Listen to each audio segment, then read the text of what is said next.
Hey, this is Stephen Platinum, your friend in wrestling with Platinum against AEW Dark. This is from 11/23/2021. Um, some great people to see, some great faces to see.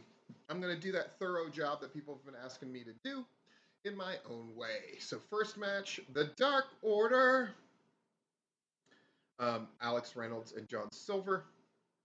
And how many times have they been together as a team? This will be 19. Wow.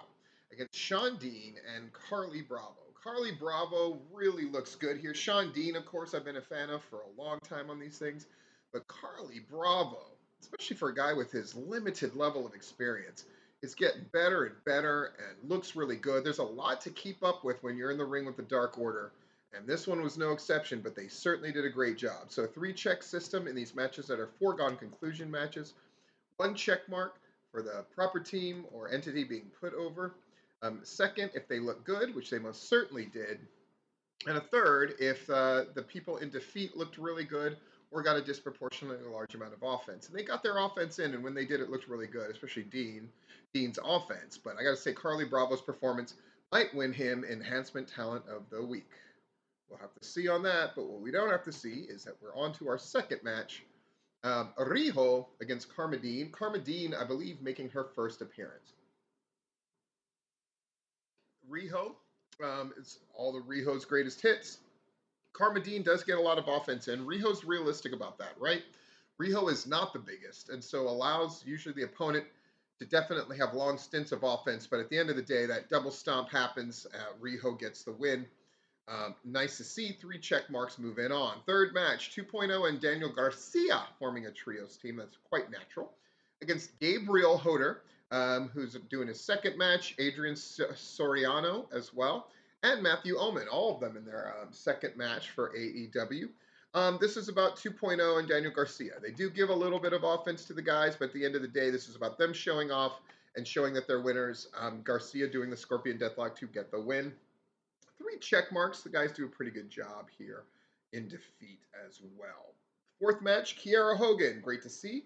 Against Notorious Mimi doing her second match. Kiera Hogan, again, looking really dominant here, looking really good. Kiera Hogan, recently people have tried to get her into trouble because she says, I really want to do more.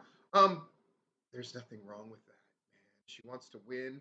She wants to get a contract. She, took a big chance jumping from Impact Wrestling, and I gotta say, it's starting to come around though. She gets the roundhouse kick, she picks up the victory, looks good in the process, and manages to make her opponent look pretty good. But yeah, Mimi looks okay, but Kiera Hogan looks great. So 3 check marks. Fifth match, Bear Country. We haven't seen in a team as a team in a long time.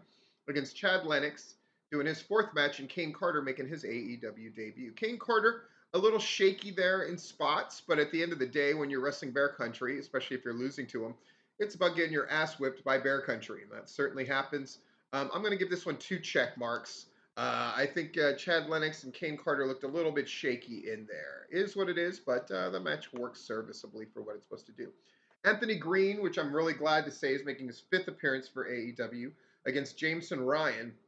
And guess what? They're giving Anthony Greene the win, I can tell. And he looks great doing it. Crucifix Driver looks awesome. Jameson Ryan is given enough offense to look good here. But at the end of the day, Anthony Greene really shines, and I'm glad they continue to use him. It delights me to no end. Anthony Greene and Carlie Bravo so far tied for Talents of the Week. 7th match, Joey Janela with Kayla Rossi at ringside against Zach Clayton, who's made a few appearances here. Janela showing off that mean streak and really beating him up. This match really goes for much longer than I was expecting it to. At the end of the day, the flying elbow drop gets the win for Janela. 3 check marks. 8th match, Emi Sakura with Lulu Prensel at ringside against Valentino Rossi. I like Valentina a lot. Valentina does a good job here. Emi Sakura gets that Queen's Gambit and gets the win. 3 check marks. This is very typical of Dark. There's a ton of matches. None of them so far have been competitive. We're kind of slipping back into what Dark used to be, which is a lot of matches of honestly little consequence, but it is what it is. And nowhere is this epitomized more than Matt Hardy with George All at ringside against Brick Aldridge. I like Brick Aldridge a lot. Brick gets in some offense, but at the end of the day, Matt Hardy is in pretty much full control of this thing. hits the twist of fate, doesn't win with the leech, which is surprising, but 3 check marks. 10th match, the Acclaimed against Lee Johnson and Brock Anderson. We'll call this competitive. That is interesting to me. Um, a good basic match with the basic psychology of a tag team match. Um, you know, at the end of it, Lee Johnson and Brock Anderson looked like they were actually in a position to win, which was a little bit shocking. A little bit shocking.